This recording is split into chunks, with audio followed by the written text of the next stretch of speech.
everyone. Hello, hello. Hello. Welcome to this week's live stream in which we are planning to talk about railroads and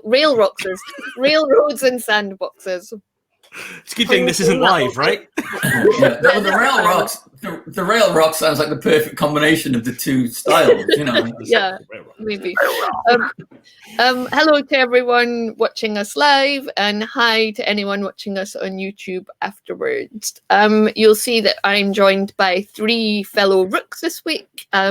Graham is not joining us this week. So if you have any comments, questions, observations about railroads or sandboxes, or any combination of those two. Railrocks, obviously. Yeah.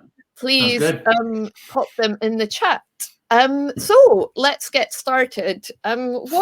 Why did we pick this topic? Maybe Andy Law, you can. Me, all right, I'll start. Yeah. So in preparation for this one, as you do, I did a little bit of fishing around and looking around on the internet to see the many billions of various comments regarding rail rocking and exactly how that plays out in practice. And as is often the case with these subjects, this one really pops up a lot for 2 reasons in our gaming environment, role-playing in particular. One, because everyone's been playing video games, and video games are famous for discussing railroads, as in you're going down a fixed trammeled direction that has been organized by the game developer for you to run down, like say The Last of Us or a similar game where it's a very fixed experience, or a more open sandbox like your Grand Theft Autos or equivalents, where you can just wander around, make your own fun and do your own thing. However, on the roleplay side, we have quite a different approach to it, because unlike a video game where you are fixed within the programming parameters, in a role-playing game, you can literally do anything. There is no limit to what can be done at the table other than the individual players and the GM and what they want to bring to it, which is when we move to the second reason it often comes up with us, and that is published adventures. Published adventures in particular are often called out for immediately the second they're published. Is this a railroad? Is this a railroady adventure? Do we have much in the way of player engagement with the plot, or are they just going to go down those rails regardless? Or is this more of a sandbox? So it comes up in conversation a great deal when it comes to pre-published adventures. And given what we're currently doing as the Rookery, I think that's something that's definitely worth at some point during the course of this hour discussing exactly how we're going to present our railroad stroke sandbox stroke possibly something else, and exactly how that expresses in reality. But beyond that, I'm sure that my other 2 Rooks, I even looked in the right direction this time. I'm sure my other 2 Rooks have completely different angles, but from the perspective of what we're doing right now, the railroad and the sandbox and how that expresses in print is definitely something that interests me. Thanks. Mark, any thoughts before we kick off properly? I think it is sort of about striking the balance, because although you want players to feel they have agency and control over their destinies and the decisions that they make, left to their own devices isn't always the best sort of gaming experience for all involved. And sometimes you do want to, apply a little bit of guidance or pressure. And when you think of classic fantasy adventures, what hero hasn't suddenly found themselves the plaything of some greater power? You've been pulling my strings the whole time. I have to fight back against it. So there are certain points where you want to railroad, you want to force the players into situations just to have their agency ripped from them, and they have to fight to get it back. So, narratively, that can be really good. Yeah, and I remember a few weeks ago we talked about, the ultimate expression of early role-playing, like playing in a playground, and that being the ultimate sandbox, because there's no GM, there's no rules, people just make stuff up, and like that game kind of maybe goes on for a break time and then peters out, but it doesn't have a continuous plot and it doesn't drive forward. And actually, when I was a kid, we ended up basically just reliving the Star Wars movies over and over again, like some kind of bizarre Scottish American Groundhog Day. And who were you usually? Because usually you're assigned a character at the start of those sort of things, and you always stay as that character. Well, you don't get to jump between Luke and Han, or Yeah, I went to once Chewbacca, always Chewbacca. A very small village school, and both the other girls went home for their lunch. Oh, so So you were You were Luke. Princess Leia. No, I was Darth Vader, obviously. Come on. Yes. You're a bit wee for a stormtrooper, no? Yeah. And dealings. Yeah, I mean, very similar to what Mark was just saying there, actually, about how you do definitely want to allow agency. That's something that we're big believers in, but you can't drive a narrative without some kind of fixed points that you're going towards. And one of the ways that certainly Andy and I have been thinking about it as we've been planning out what is to come with the Coiled Crown has been almost in the idea of like set pieces, and there being things that are going to happen in the world, and the PCs will witness that or encounter that or potentially miss it entirely depending on what they do, but the big things will happen, and finding ways to get the PCs to interact with that in a way that feels natural and organic, regardless of what choices they make. I'll add an extra point on that one just to do it and see not just interact with it, but directly influence. Exactly. So that the outcomes will be very much their outcomes rather than the outcomes that we've thrust upon them. Railroad style. But sorry. Yeah, exactly. The crunch points will come, but what will happen after the crunch points can be influenced or not influenced if they hesitate and fail to act. So I mean, you don't really want your players to be bystanders at the key moments. You kind of want them in the thick of it, for good or ill. And I agree completely, and I think this pops up to a degree in the first adventure that we put together with Ship of Fools. It uses an almost infamous style where players can be bystanders as everything occurs around them. Graham's style. Graham's not here at the moment, so I shan't particularly dwell on that, but it's the classic sandbox of the players can do whatever they want in this given set of situations. And particularly upon our playtest and looking at it and readdressing it, finding ways to ensure that players are engaged is an important part of sandbox presentation. In the same way that railroading in player engagement is automatically assumed. And exactly how, say, a linear plot works instead of an open plot in practice in a book is something that we have all experienced to one degree or another through our various publication histories. Indeed. So do we have any questiony bits on? Yeah, so I've put a comment. I see railroading and sandboxes as extreme points on a spectrum, which certainly, can we... And so, do you think railroad equals no agency for the players and sandbox equals freedom for the players? That boils down to one single point, and that's how do you define each? Everybody's got their own definitions. This is one of the things I found quite interesting when I was kicking around on the internet, reading what everybody else thought. Some people would define railroad as just a fixed narrative. A narrative you work your way through that you might have choices to make as a bunch of PCs. So do I tackle this problem through stealth? Do I tackle this problem through combat? Do I tackle it through another route? Here is the problem before me. But once I've completed that problem, that will then automatically lead on to the next stage of the plot. Almost like a book or a movie. You're going to go through a select number of set pieces till you reach the end, where others would define railroad as we're on the tracks, we can do nothing. There is no player agency. There is no ability to influence where everything moves after that. Where others would view the railroad as an actual train. So you can act in a whole variety of different ways on the train, but you're still on the train and you're still. You can attack the driver. You can certainly throw food in the restaurant car, the buffet car. You can pick a fight with a fellow passenger. Exactly, and I think you can smoke in the toilets. And on the sandbox side, we have a similar set of very loose definitions where some people define the sandbox as nothing more than a big location you can interact with as a bunch of players, and there's never a narrative attached to it.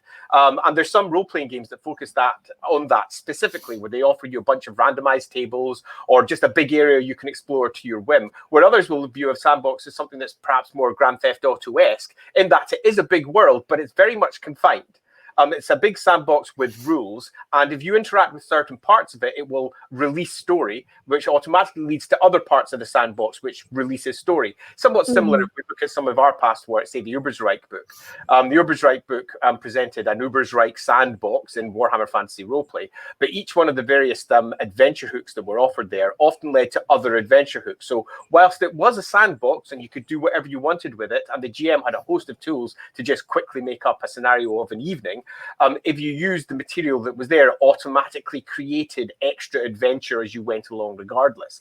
And that's equally a sandbox per se, but there's a certain amount of hidden railroads in there if you want to view them as railroads. And exactly how we individually define them is an important part of the discussion as a whole. What is a railroad? What is a sandbox? And I think us deciding what we're talking around might help there. Yeah, I think it's interesting because you use like examples of games, and I know we're not talking about video games this week, but to me, like Minecraft is a true sandbox. There's not really a plot. You just make your own stuff. You know, you can get into fights. Like, what is the role-playing equivalent of Minecraft? And would people want to play it? And yes, there's quite a few. There's a few on the market. We were discussing it in the Discord channel back when we were starting off the playtest, and various games and how they could be moved. Forbidden Lands, for example, and how that could express with a fixed adventure like Ship of Fools. And yeah, to me, loosely, railroading is, if I was to define it from my personal preferences, railroading is moving down a fixed set of plots, but you still have choices within them. I don't like using it as the extreme version because there's very little to discuss if we're talking purely on the extreme. And there's very little to discuss in terms of railroading as a positive, and it has got many positive aspects. Equally on the sandbox side, I don't like to think of it as the pure you can only have no GM intervention with plot, because part of the GM's not job but often part of the GM's goal is to try and prevent create some really interesting situations at the table, memorable moments. So I'd go off the extremes for both. Well, we've got a few comments like I prefer linear adventures and railroading, and quite a few people have popped up that they agree that they like linear adventures. So I'll come back to this one because I think this is an Andy Leask will have thoughts on. To me, railroading is more plot center, where sandbox is more character centered. That sounds like something you'd say. It does, doesn't it? I genuinely saw it and went, oh, that's exactly what I was thinking. I could see, because yet again, you telegraphed that on your face. Never playing poker. Never playing poker. But no, I think that's exactly right. And I think, but I'm going to add to that a little bit. Like, it's a little bit like reader response theory in literary theory, in that I think the attitude of the parties involved defines whether something is a sandbox or a railroad, if that makes sense.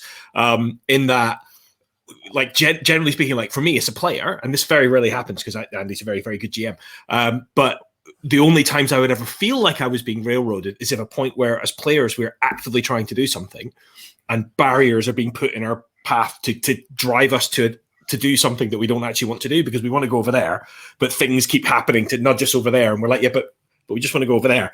And again, it's something that probably I would imagine, I mean, and again, not a particularly experienced GM. I have nothing but respect for GMs and the amount of effort that they must put into to prepare. So I imagine it must be frustrating if you prepare a whole adventure and your PCs go the other way and never encounter it. I cannot imagine how frustrating that is. But I suppose the skill is in maybe hiding that a little bit and in indulging and letting the players have that agency and feel that they've had a bit of control, but by the same time, inviting them, teasing them rather than forcing them, make it feel like it was their decision. I mean, there is a social contract between the players and the GM, an unspoken one. I mean, for instance, if Ship of Fools set sail and then all the party decide they're going to jump overboard and swim to shore and make their way up the coast on foot, that's rather tricky. So you have to have an agreement that you could do that. You could ruin my night. GM says. But and I do feel that often these things actually could be fixed with a simple, direct and friendly out of character conversation. Don't do that.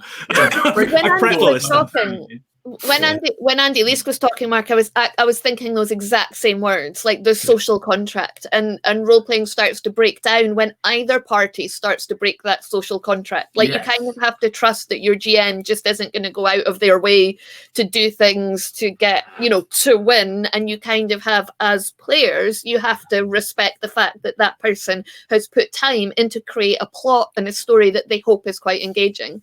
Now, we had an interesting situation when my Andy set up a little adventure for our daughters and me to play D&D, and we went into an inn, and a local man was talking about something like challenging that was happening in the local area, and our older daughter was just like, why is he telling us this? Like, what's wrong with him? He's a bit sus.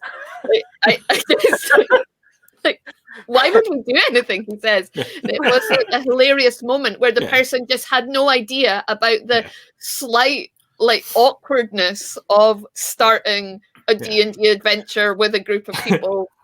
I've noticed that quite a lot in our kind of most recent campaigns with the kind of group that we play with, because obviously we've got a strong mix of very experienced role players and a couple of kind of relative newbies in there as well. And there are definite moments where like you and I and Andrew Bell have picked up on the fact, oh, this is the hook that's going to start the adventure. Then we'll start.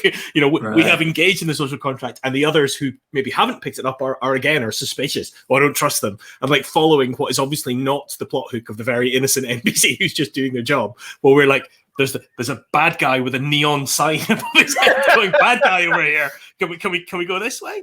I remember I would run campaigns, and there was a period where the adventurers, every time they got to a town, to sort of let off steam, there would be a barroom brawl.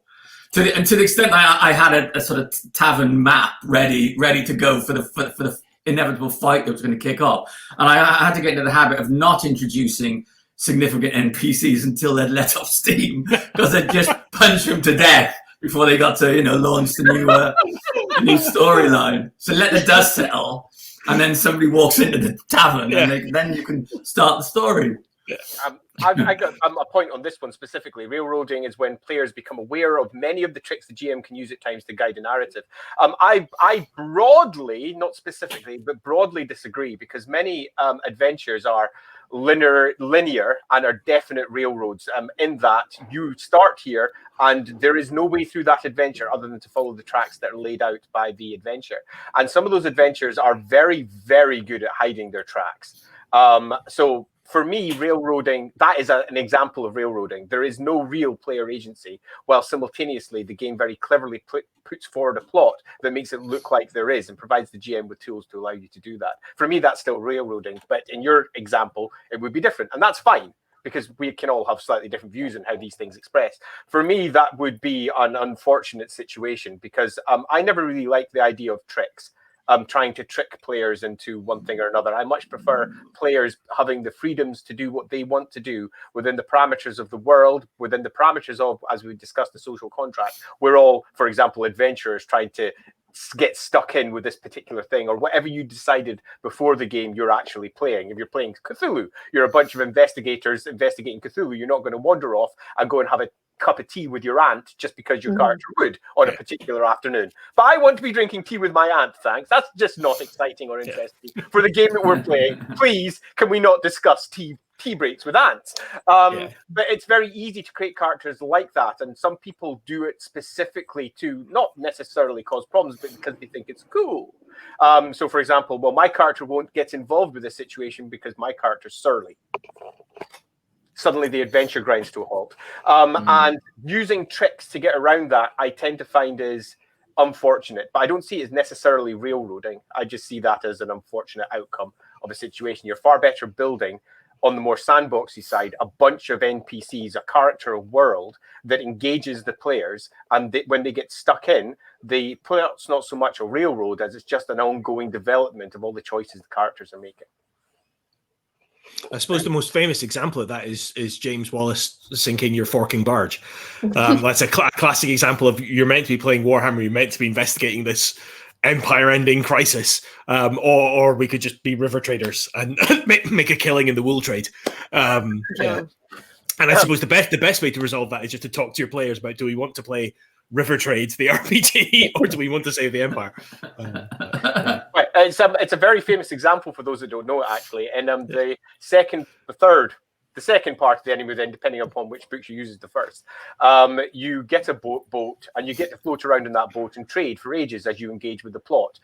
Famously, the actual engagement with the plot and the sandbox that was offered by that became far more interesting to many of the players than the actual plot at hand. So instead of going off and chasing down Skaven or dark necromancers or horrible nobles in their crispy towers, they started going, well, I'm off to the next town to go buy myself some wool, to use the wool example, because I currently have this much money, and if I take that all the way up to Null, I'm going to make a freaking killing, I'm going to be rich, and I can buy myself a new house. And then suddenly that became much more interesting than the core plot, because we are by nature gatherers as people, and we like to get our stuff. Just take a look at all computer games and how they work. A lot of them, like take something like Diablo, it's all about getting the next big weapon. It's about getting the next cool thing. I mean, if you're going to offer a sandbox where the core mechanic of it has a trading mechanic where you can buy the next cool thing, inevitably people are going to just be drawn in by the game and play the gamey part of it. The mechanics suddenly start taking over the roleplay. And sandboxes can have a weakness for narrative plots because of that. I did. I remember that I actually went out to a stationery shop and bought a double entry bookkeeping book to keep track of them. In a presage of my role as company secretary and treasurer in the Rookery publication. It's written in the stars. Yeah. Let me just also address this comment here. I think this is a beautiful comment. Is Rough Night? Do I read it? Yeah, so is Rough Night at the Three Feathers a sandbox? I think it's a great example of something that looks like a sandbox but isn't. Absolutely agree. And I think that's something that as game designers, particularly when we're building adventures, we have to look at, because when you've got yourself, even if it's an enormous number of words, 1 million words to present an adventure, that's still very much by its very nature going to be some form of railroad. In that you've got a whole variety of different situations that have potential different outcomes, but all of those are limited. It's the Matrix. Are you going to take the red pill or the blue pill? No, it's a role-playing game. I'm going to shoot him in the face. Where if you present a fixed agenda, which is the red pill or blue pill, that almost always works. The players will generally go, well, what's the advantage of one or the other? I'll take my red or my blue pill, according to what the information they have at hand. Where the vast majority of roleplay games, in fact, have a bunch of players sitting around looking at them going, yeah, I'm not sure I trust him. And how that's presented. And in this particular case with the Three Feathers presents a whole host of situations that happen within a very fixed environment, much like Ship of Fools does. But some of those are designed to drag the players in, and there is only so many outcomes that are presented as the end goals, what's going to happen at the end. And you as players work your way through the situations that are presented and hit the end almost regardless of what your individual choices are. It's a hidden railroad. I agree with this entirely. And it's hidden that way purely because of the nature of presenting a fixed scenario on black and white paper. I think it does it quite successfully. And I think when we move to Ship of Fools and how we're presenting a similar adventure, we've taken quite a few different routes in to ensure that all the areas where something like, say, Three Feathers wasn't successful, we can look at and try to ensure that it is, in practice, successful, regardless of how you approach it. Yeah, there's an interesting comment here. Longest game I was ever in was totally railroady. So I suppose our longest campaign that we ever had, the Vampire the Masquerade one, was in a way you could perceive it as totally railroady, because we all knew right at the start, the very first session we did, we knew what the ultimate end was in 800 years, 900 years time, which was Gehenna.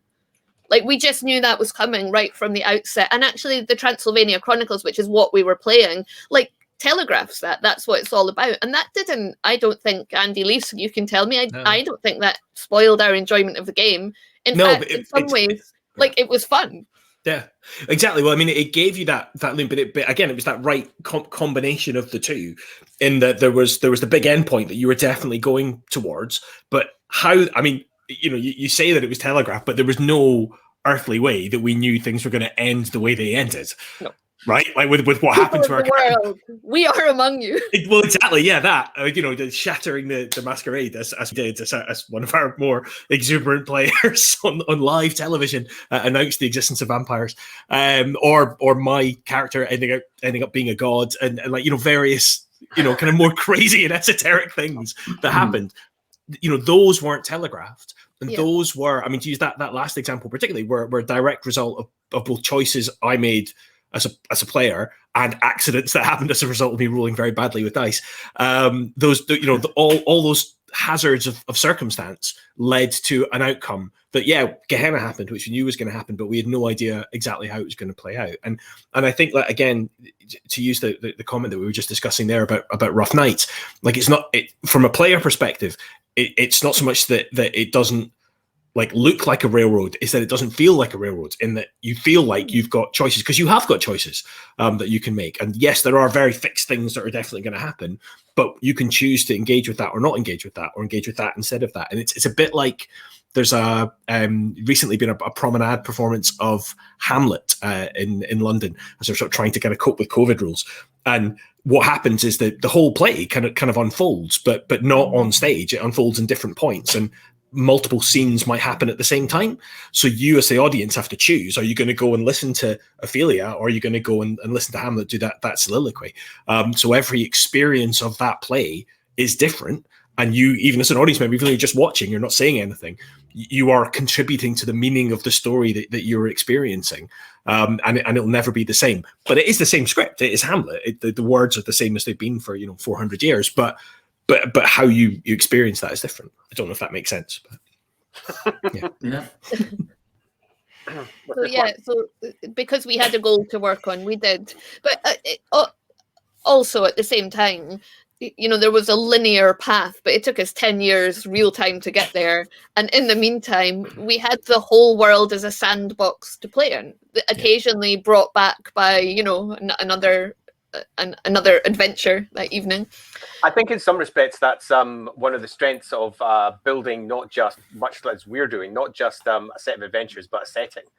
Because it allows you to both build sandboxes, it allows you to build strong narratives, it allows you to occasionally have your what appears to be on the rails, if you wish, sections. But ultimately, I think one of our core design goals is always to try and not make it appear, but to actually accept that players can do whatever they want. That there is that broader feeling of not just 2 or 3 decisions in a single situation. The players are going to come with all their individual skills, all their individual knowledges, and make their own choices when they reach this particular point. And we don't want to be there saying they can only do X and Y. We want to be saying these are the outcomes for the various choices they can do, and some of those are going to be bad, and some are going to potentially be good. Much in a similar way for those who played Warhammer at the end of Shadows over Bergenhafen, if you've done that wrong, you unleash a Chaos Gate in the middle of the Empire. Yeah, that's what I did when I played Shadows over Bergenhafen. Completely ignored all the signposts. Just didn't follow through. And I can't remember I was actually chatting to the GM that run that just this last week, and this was more than 30 years ago, and I still remember just completely messing up the campaign, just not following any of the key hints.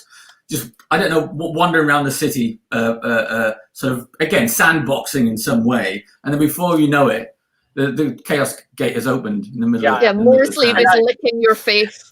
I want to call out something Mark said specifically there. That's one of the core processes of role-playing games and what they provide people as an entertainment media.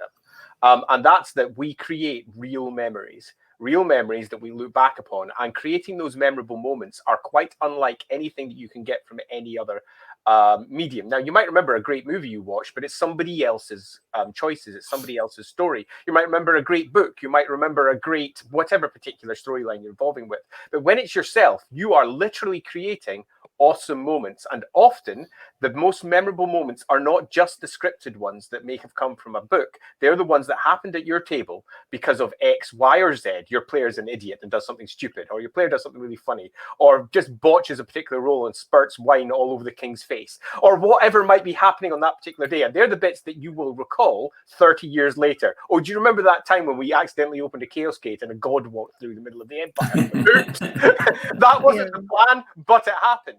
And from our perspectives as creators, looking to present to you material that you use, I think one of our key jobs is to ensure that we create not just the memorable moments, because those memorable moments in the narrative are super easy in many respects to create, because it's easy to create the awesome thing that happens that the PC is then involved with, because that can be almost anything, but it's also to create the opportunities for you to create your own memorable moments. Lots of interesting NPCs who have got interesting ways of interacting, which the players may bounce off of in a very strange fashion, and thus everybody goes, oh, do you remember when he met that person and that thing happened? Ho, ho, ho. So it's our job to not just create those big set pieces, but it is to create those as well. Yeah. It's also to create all those bits in between where you will create your own set pieces, your own piece of awesome that occurs. And that's on the more sandbox side. That's providing you with an opportunity to engage with the world that's being created around you and create your own piece of memorable brilliance that will be a topic of conversation for the next 30 years. Yeah, I've had a few awkward moments at work where I've almost told someone that I lived in the old town of Marseille. Which, spoiler alert, I have not. So here's an interesting comment. Maybe a Caribbean cruise is the model I like best. I manually move the players from adventure to adventure, island to island, but what they do or see there is up to them. Does that mean like downtime is when you're on the ship as well? I mean, potentially on the island as well. Yeah, no, I really like this, like, because this very much speaks to the kind of philosophy of kind of what I'm underpinning in what I've been working on for the next sort of things that we're working on just now. We've been using the word hubs, but it's the same kind of idea, you know, having a kind of a core in terms of, right, you get there and then stuff happens, at which point player agency is fully unleashed. So players have agency about when they move to the next hub, and then once they're there, have agency about what they do. But the hub is the hub and remains the hub. And yeah, I think it's a good compromise. And just when I saw that, I thought that, yeah, that's exactly how I'm kind of thinking about it. So I agree. And a loose point, I often do this, where you're going from hub out into the world, and all those choices are then spread out into all the different things you do. Then all of the things that are happening out there are all saying, look, this is what's coming, until eventually you hit it. And everyone goes, oh my God, it's even worse than I thought it was, whatever that particular hub may be, that event that occurs. And then all the repercussions of that event go spiraling off in different directions according to what you did, until they all thread back together again towards the next major narrative hub, if you're building a long-term campaign of that ilk. And you'll find that most published adventures do that in one fashion or another, but they will often try to give you not those wide choices in between at all. They will often just say, let's just get to the next hub as fast as possible, because that's what's interesting to me as a writer, where often the players are far more interested in all of their individual interactions that are happening on the in-between points. And a lot of writers forget that at the table, characters that you have created that are incidental as a writer, say, for example, the cook in this particular ship, suddenly becomes a core character in the adventure that you're playing at home, because some NPC happened to be in the right place at the right time, and all the players latched upon them. And that NPC's story will become an integral part of the ongoing story that's unfolding at their table. So you have to ensure that you allow space for those stories to be told. You can't just say, as you're building your campaign up in your various parts of your book, you can't just say, and now we go here, and now we go here, and now we go here, and now we go here. Because if you do that, you leave no space for the individual players to do what individual players are always going to do. And if you leave no space for that, the campaigns begin to break down, because there's just no breathing area. So that's the widening, dipping, which often chatting around. There's a question there, which I'm going to let you. Can we talk about good and bad tools to shape a topographical sandbox, where players choose to engage with the core plot without being forced? I think actually you maybe just answered that, which is you allow them freedom and then you come back into the hub. I think as well, like thinking about who the characters are and what the characters' motivations are is really important. Like I've noticed, like particularly since you guys have had kids, Andy uses kids as a motivator more often, and in a good way. It's in no way a criticism. But if we're looking for a way to emotionally hook our characters into feeling a sense of responsibility that we need to do something, the idea that there's a kid who might suffer if we don't is clearly a stronger motivator on us now at the ages we're at now. Not to say that we hated kids when we were younger, but you know, when we were in our teens and early 20s, probably not something we thought about as much. But now I'm a teacher, you guys are parents. Now we're more likely to actually, you know, like consciously engage with what's going on if we think that there are emotional consequences. Yeah, like I think I remember. the source of the giant baby in the Ubersreich book, where we dropped a plot hook, which was the players are off to kill a giant, but instead they find a baby. What did we do? Yeah. Big I love that giant hook. baby. It's a beautiful. And the character just like going, well, holy, that's a big baby. What do I do with this? And trying to turn your standard tropes on their heads and give people different options. And yes, tugging on their motivations. And I agree completely with you. Sorry, Lindsay, you're going to say. Oh no, I was just going to say, I remember early on in the vampire campaign, you used kittens. So before we did children, it was kittens. Hey, whatever works. But yes, in terms that of was on me. I'm a bit of a sucker for kittens. In terms loosely on the topographical sandbox, I'm not quite sure how that's defined, so I don't want to speak to it directly. But where you're choosing to engage with core plot without being forced, I think that's the big one. I think Andy hits it directly, and that's motivations. And that's presenting a host of things happening in the game world with clear repercussions and consequences for not engaging with those things, and then allowing them to fall out when they're not engaged with. And that's quite powerful because if you feel that you can make a difference and you don't make that difference and then suddenly everything's going wrong, that's as good as them fixing it. And it tells just as good a story, and also sometimes provides a very strong motivation to next time perhaps pull your finger out. But there is also, I think, the discussion to something else Andy was saying, and Mark was saying as well, and that's the social contract involved here. What sort of game are you playing? If you're playing a game where you're playing a bunch of would-be heroes who perhaps don't realize they're heroic, perhaps are just normal people going about their lives, but if the underpinning idea is that they're going to get stuck in and be the only ones that can make a difference, make sure that the players know that beforehand. Because if they don't, they're probably going to find a reason not to engage with your core plot.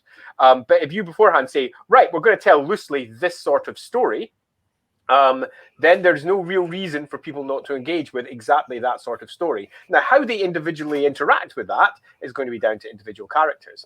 But ensuring that you've got something that immediately provides, again, to go back to the core terms, a loose railroad from the outset is not a bad idea as a GM, because it ensures that everybody's already bought into the core concepts of what you're about to present from the outset. And when people move out with that, you can then make a grown-up discussion about whether that character should move on because they're no longer useful for the overall group moving forward with the plot at hand, or whether that character should possibly change their motivations or have something come in to help them develop in a direction that'll be more useful to the game at hand.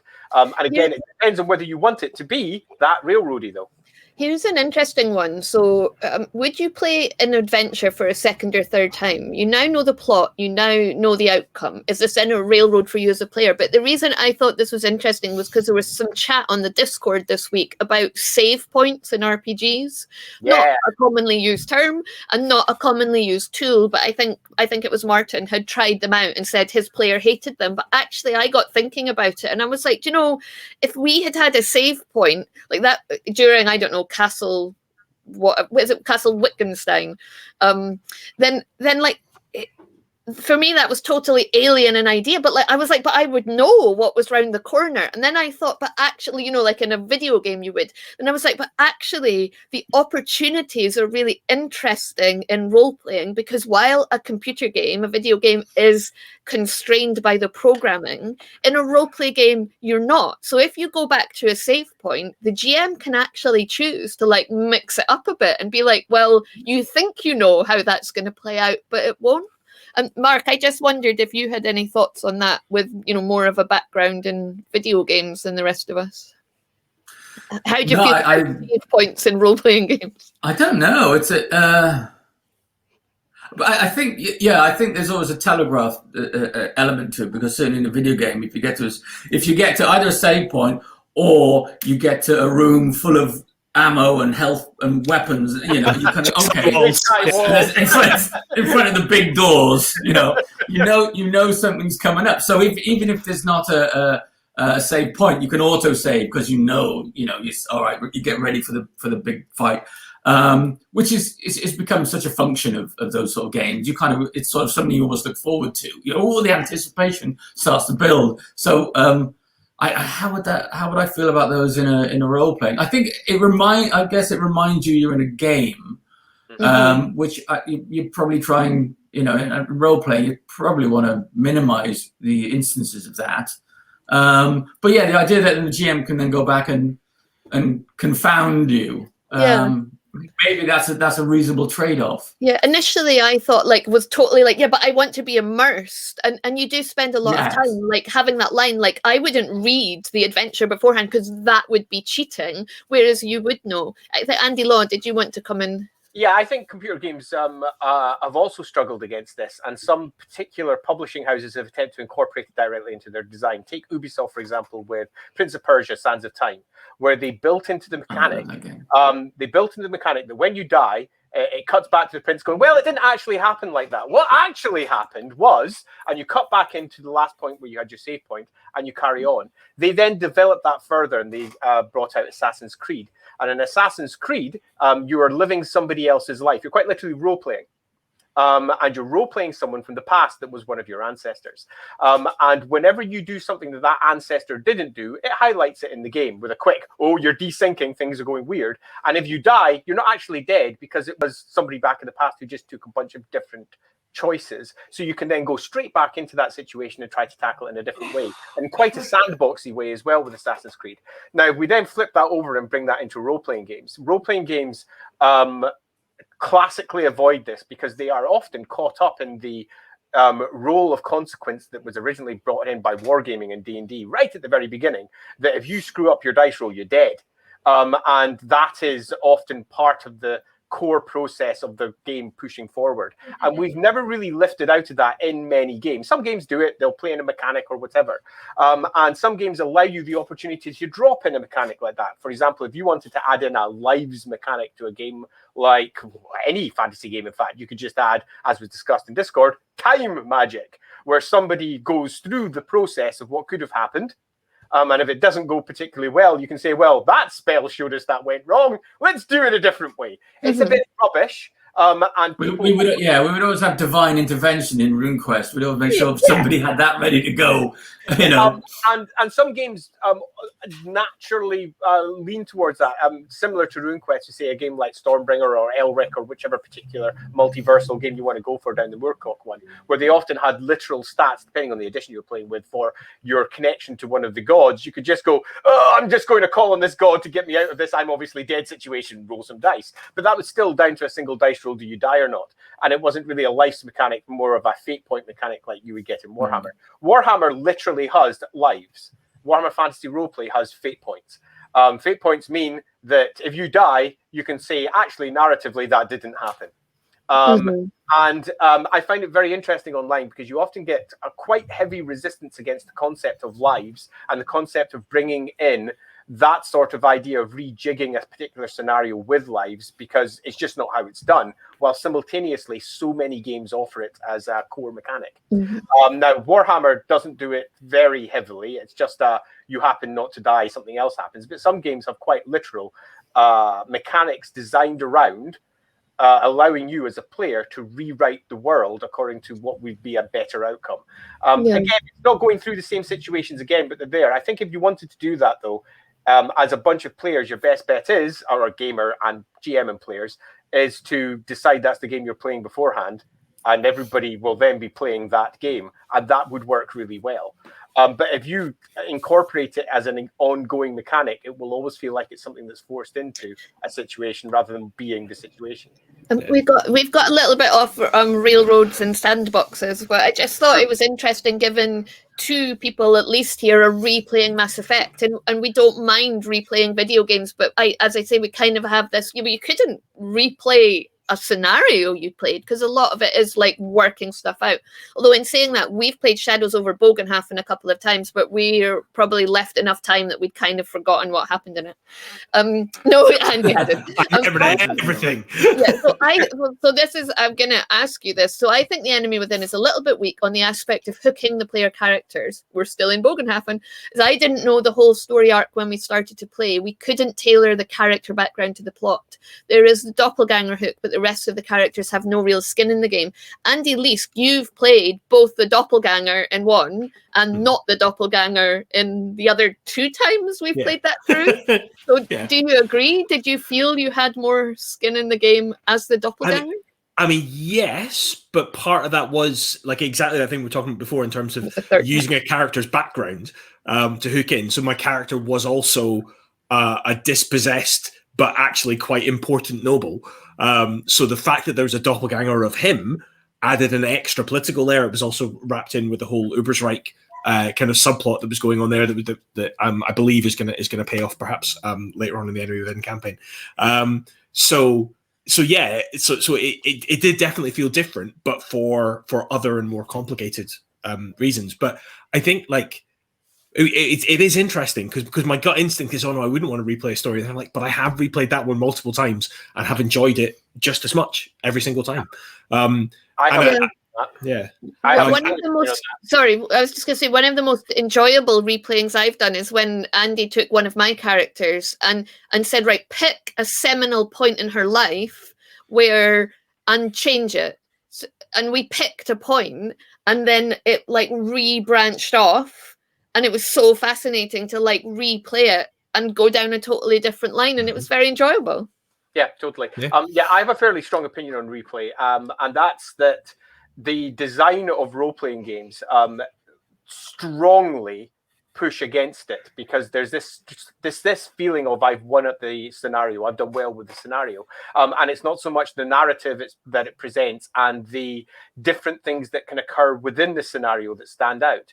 And it's to a degree something that we're beginning to tackle with the material that we're creating, where we're trying to entertain. It's something I discussed in some of our previous discussions, some of them behind the curtain of the playtest, so some of you might not have heard this, but one of the things that we're attempting to do is to entertain the GM as much as we're entertaining the players, and that means that the GM has to at points not know what's happening at the table, so that he gets or she gets or they get, whoever gets their own individual memorable moments as well, the bits where they look at it and go, well, I didn't expect that to happen. That's not the outcome that I saw occurring, given the situation that I have at hand. Now, an adventure like Rough Nights, Hard Days, Ship of Fools, and those ones, they all create that almost by default, in that there is a fixed timeline of events, and there is the very clear, when the players come in, it's going to blow up and go off in a completely different direction. So every time you play that adventure, you tend to find that it plays out differently, and it's one of the reasons why I've enjoyed previously running adventures like Rough Nights and Hard Days, or now Ship of Fools, because they do play out differently, and quite differently each time you play. And if you as a player haven't read the core text, you can play the same adventure 2 or 3 times and come up with 2 or 3 completely different scenarios. And one of the things we did for Ship of Fools to try and ensure that there was a lot of replay value was we've added alternative endings. We've added alternative plot lines. We've added different ways that you can engage with exactly the same adventure. So even if you have a group of players who've all played it once already, going in the second time with exactly the same set of characters, they will have a completely different adventure. And that's something that we wanted to build in because we were acutely aware of this particular situation. And I do think that it is loosely worth a discussion, and that is replayability worthwhile? And I think yes is the answer, not no, as most would jump on. Yeah. What do you think, Mark? Have you ever replayed the same scenario? Not that I can think of. No. But on a kind of a more sort of just sort of hack and slash session, we've certainly played things like Mansions of Madness adventures. Gone through them more than once. But there's less. There's an element of role playing in those, of course. But it's more. How can we sort of survive this encounter more successfully? How can we win it?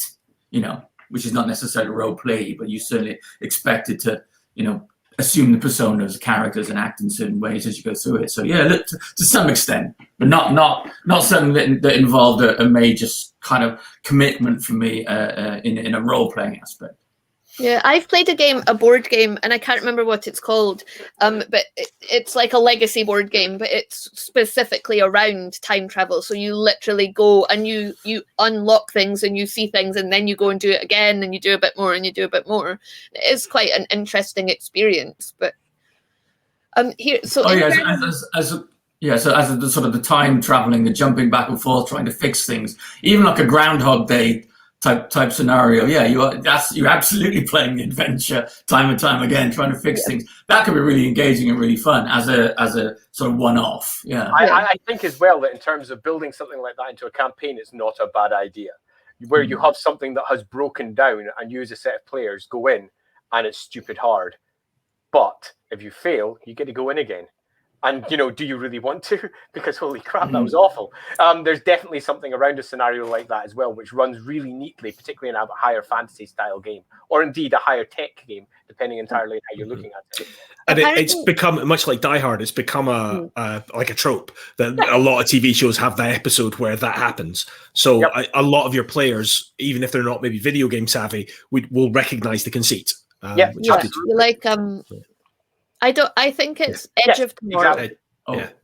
Yeah. Like, isn't Day After? Live, Die, Repeat. Whatever. Live, Die, Repeat. There was an episode of Stargate did it, Agents of S.H.I.E.L.D. did it, Star Trek did it, like loads of them done it. And I think as creators and also as players, we like drawing on those tropes because they are recognizable, they're enjoyable, and you can have your own version.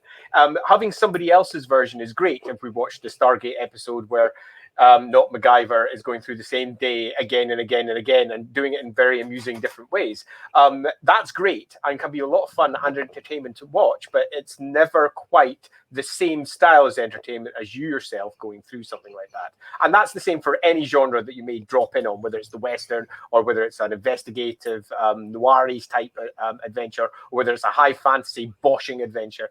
We all are looking for our own experiences within that. It's one of the reasons why we roleplay. And there's nothing wrong with leaning into that, I think, as creators as well, because it makes the material immediately more accessible. Now, bringing your own spin to that is equally important.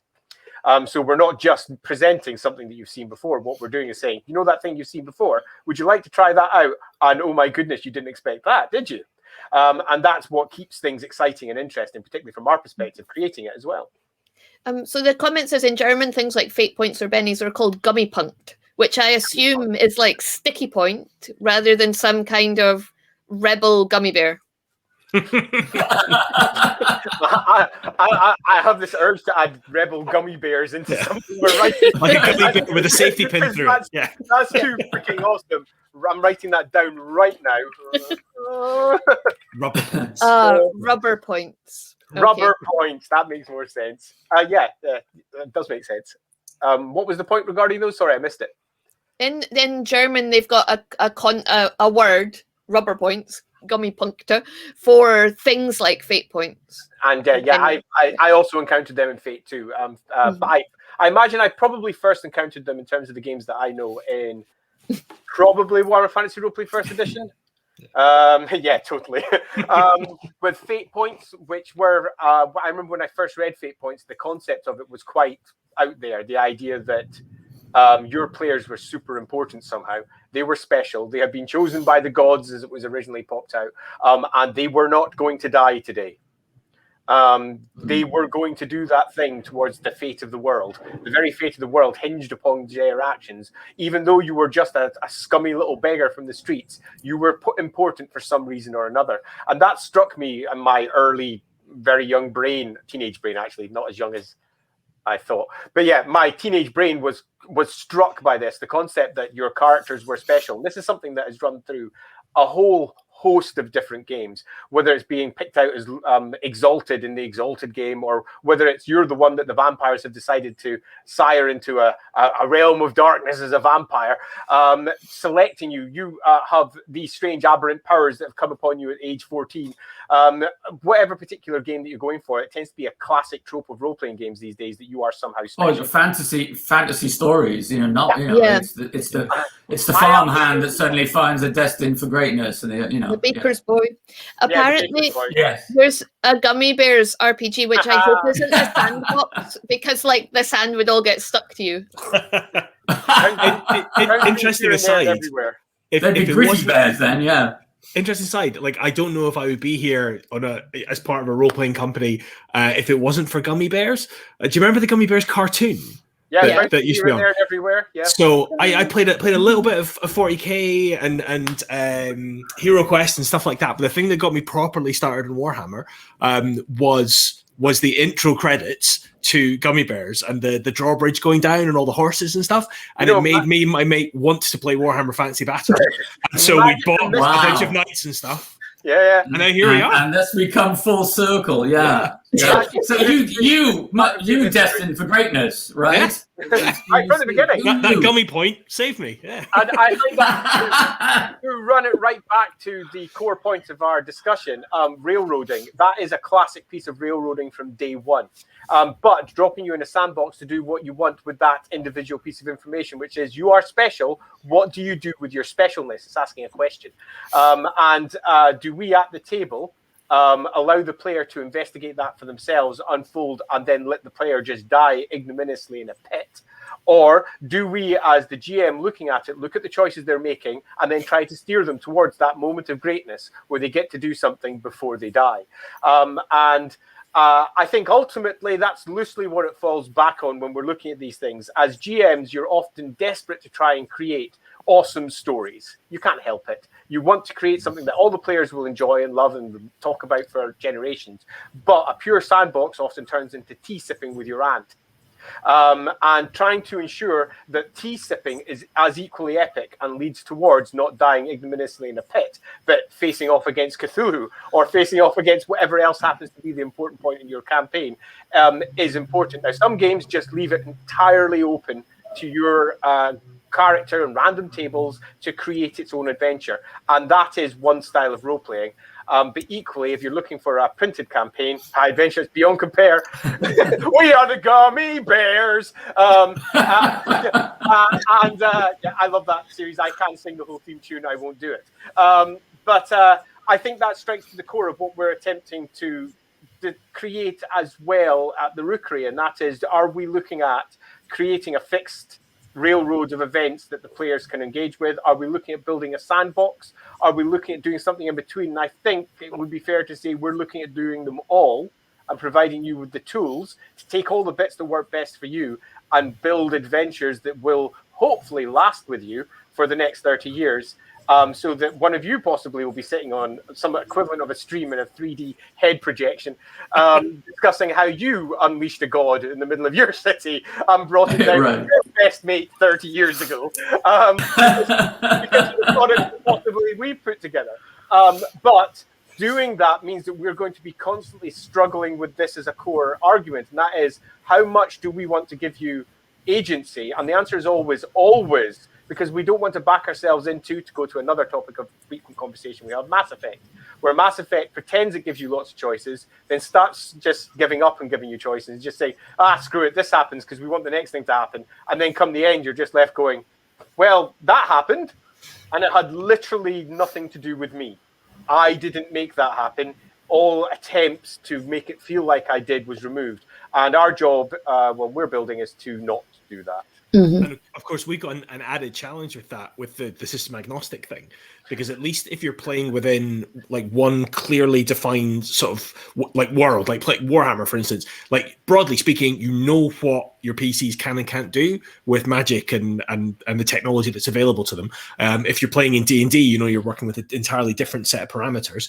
And obviously, what we have to try and do is write adventures that will cope with all of those potential extremes. So they won't get derailed if you happen to play it in this game in which the player has this ability, which allows them to circumvent the entire adventure and kind of end it. And it's a challenge, but it's quite a fun challenge, and it's forcing us to be quite creative with what we write. So, yeah. Thank you to Flip Top for make sure to come and check out the Rookery Discord server. Oh, yes. Good lads. Oh, I approve. They are Well, we're almost at time. Any final thoughts, Mark? I think what Andy said they summed it up beautifully about just coming full circle from do you want a sandbox, do you want a railroad, and bringing it all together to ensure that what you give the players and the GM is that memorable experience that sticks with you over time. I think that's says it all, really. Yeah. Although I think you should bring up Seagoat's comment, the very last one there, because it makes me smile. Okay. Epic piece of thing. Come up with your answer whilst the This is world fine. burns around you. Everything is fine. Well, that's us. Thank you very much for Yeah, thanks another interesting chat in which we have ranged round a whole sandbox of different. I see what you did there. So what you did there. Yeah. And On we'll our see you real all. rooted topic of conversation. See you all next week. Bye, everyone. Bye, everybody.